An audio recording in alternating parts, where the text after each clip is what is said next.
The footage here is from a visit in the spring of 2017 with Matt Mollo to Gugliarame, that's the family, in the DOC of Ormeasco di Pornassio, way up in Liguria, basically at the upper limit of where you can grow anything, in this case just vines and olives. Gugliarame is one of just 3 producers left in the...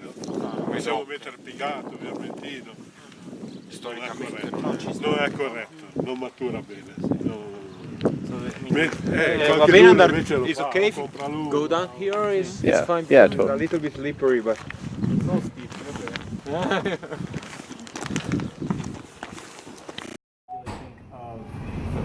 Right. Clearly not the coast. You are actually way up in the north if you sort of see Liguria as a crescent, like that, Genova sort of in the middle. This is the northwesternmost corner. France is here. France is quite literally there, 10 kilometers away. And Piedmont is here, right here. And so the grape is called Ormeasco, which gets its namesake from a village in Piedmont, like I said, on the other side of this hill, that is called Ormea. And that is the mythological, sort of the creation story of what we call Dolcetto. So it came from this village of Ormea. And so from Ormea comes Ormeasco. Pornassio is the name of this town. This wine, Gugliarame family. Of the side had grapes on them. They didn't get very ripe. It's not the best zone, but it was because even in the old days, this whole, everywhere you could see vines. Farmers, the population here was way bigger, before both the world wars. And then all the farmers have really left, and it's become a really isolated part of Italy in the world. But basically even the woods used to be taken care of because people would be out there gathering nuts, berries, stuff like that, keeping it, he says, clean in the sense that there wouldn't be as much underbrush on the ground. Yeah. And now when it rains, there's so much underbrush, you get a lot of flooding and it washes out. It's not draining. Yeah. It's not draining well because it's covered. So it's a little bit... It's not well kept like what it used to be. Yeah, it used to be in the past, right? I mean, people were really... È appurato. Chiaro. Poi c'è chi dice che è arrivato in Piemonte, chi dice che siccome è arrivato coi saraceni, no? Quindi i saraceni venivano dal mare, quindi chi dice che prima è arrivato qua e poi è andato in Piemonte, ma non è un problema, questo non è un problema. La differenza, intanto lì è stata imposta la coltivazione già dal 1200, quindi dal 1200, infatti è considerato un vitigno autoctono. Di qua. Cioè, il Dolcetto è del Piemonte, di qua è l'Ormeasco, perché già c'è prova tanto di manoscritti, di documenti che dicono che dal 1290 lì è imposta la coltivazione. So since 1290 here it's been even registered or written about that Ormeasco has existed. And so it's the same DNA as Dolcetto Piemontese. Of course, no one exactly knows where it arrived first. He says the Saracens, essentially, since they were coming up from the Turks, when they were coming up from the coast, perhaps they were the ones that brought it here, or it came from Piedmont and down, but either way, that doesn't necessarily matter. But in this place, at least. So people here say that everything is new comes from the sea. Yeah. So that's why they believe it came here from but there. Of course, on the other side they say, well, solo che il Dolcetto came from there, came down. Yeah, exactly. Il Dolcetto è più grande, quindi sono loro che dicono che hanno invaso. Questo non ha importanza. Ma la differenza, allora, la differenza le piante più o meno siamo lì, però la differenza è intanto del terreno. Noi abbiamo un terreno argilloso e scaglioso, con scaglie. Tu guardi proprio nella zona di Carù, quelle zone lì, non c'è una pietra dentro, è tutta saponosa e basta. Infatti è facile che frani, che vada giù, qua è più roccia. Qui è più roccia, c'è molta più pietra. So lot rockier, lot more hard rock soils here compared to where we were, which was all that really soft and he said sandy marn. And also here, I don't know if he was saying, but we're at 600 meters, so we're also almost double the height over there. Poi qua di nuovo siamo a 600 metri d'altitudine, Infatti, che il Piemonte non ce l'ha, no, cioè, no, a una meno che non metà, vai in montagna, 300, 400 al sui massimo. 300, 400. Sì, sì. E questo cosa comporta? Comporta che noi intanto la nostra uva matura più tardi, Sì. arriviamo ai primi di ottobre, Sì. loro invece il dolcetto vanno ai primi di settembre, sì. ai primi di settembre, un mese prima. So there's about a month difference in the harvest between Dolcetto in Piedmont and Ormeasco. So they'll harvest in early to mid-September. Here they'll harvest early to mid-October. Yeah. Even Second week, first 10 days. Let me say, Yeah. first 10 days of October. of October, yeah. I included this footage just to give you an idea of how incredibly tiny the winery is. It's pretty ridiculous, period. We all filed in there, and that was all of the space in the winery. There wasn't any room to move around. So essentially they're trying to get...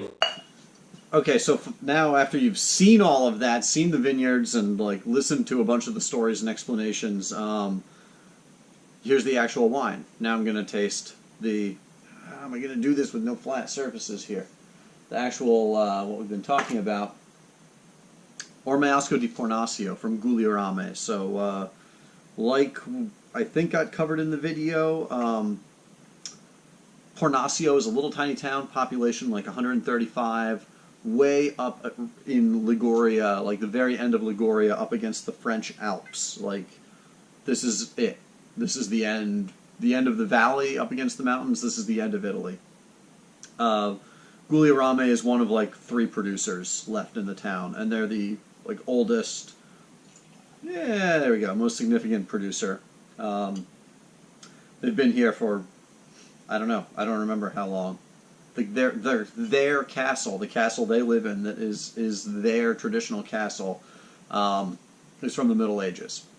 So anyway, so Ormeasco, it's genetically Dolcetto, but it's completely different from the Dolcetto over in Piedmont. The grapes are larger. It ripens a month later. It's very, very different. I was actually tasting it yesterday with this chef from Liguria, Chef Paolo at Solo Italiano, and he was saying that some wine writer, it was Dante Alighieri, the Renaissance writer, in one of his books wrote that in Liguria you couldn't have the food, you couldn't have the produce from Liguria.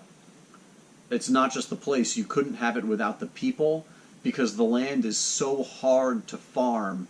It is so rough, it's so rocky, it's so hilly, it's so mountainous that in order to produce the incredible foods and things that Liguria is famous for, you need these really hard people that can handle the very hard place and the harsh environment.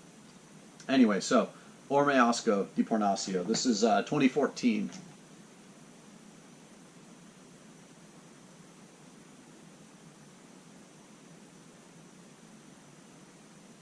It does kind of smell like Dolcetto to me.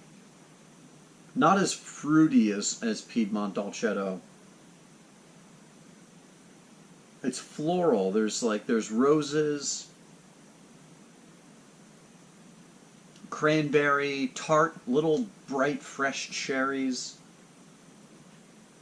It's a really pretty, cool, kind of like alpine smelling aroma. It's not a big fruity, juicy aroma. It's not, in that way, it's not like classic Dolcetto. There's a little bit of a spicy aromatic thing to it that, what is that? It reminds me of like cedar wood, like cigar box, not with the tobacco smell, but just that if you've ever worked around cedar, like cedar's common in like shims and woodworking and stuff like that. If you've ever worked around cedar, it has this like spicy kind of aroma that I get here out of this Ormeasco.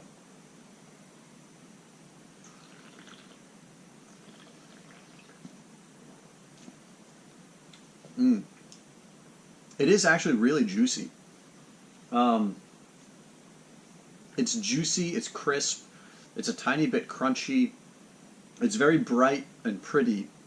It's bright, oh man, it is bright and pretty the way that I remember that incredibly pure, like sharp, crisp sunlight way up there in the mountains, like coming through the windows of the old castle, the old chateau. Like there's just this very, it's like the air is thinner and there's this incredible like purity, clarity, like sharpness of the light up there. And that's the way this wine tastes. The definition, the purity, the crispness of the fruit, of the flavors here.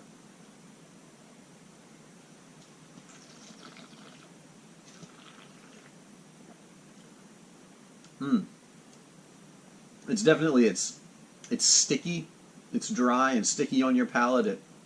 It fills your mouth and holds on, you know, with this tannic, not aggressive tannin, but just this like this dry, not in the, just in the tannic sense, but like dry, like dry windswept kind of quality. There's great salt to it too. There's a salty minerality that goes on, that lingers now after I've swallowed the wine.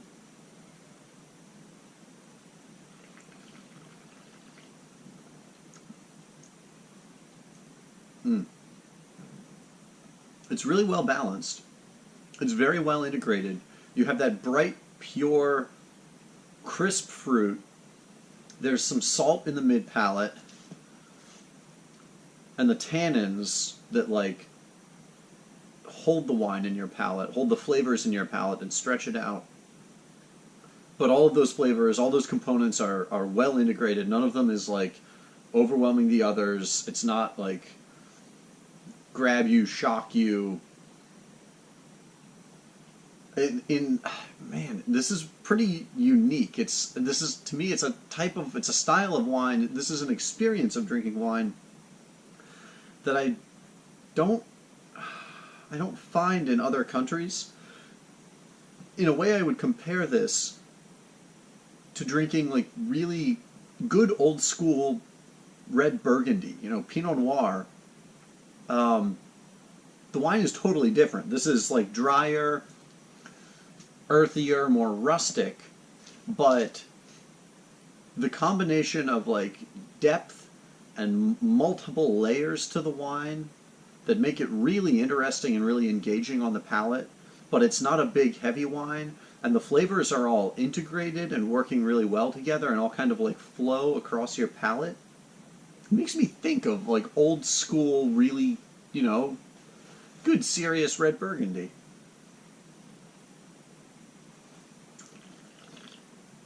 Not as supple, not as earthy, you know, more like driven, defined by its tannic structure. Drier, and not like dustier, but like dry earth.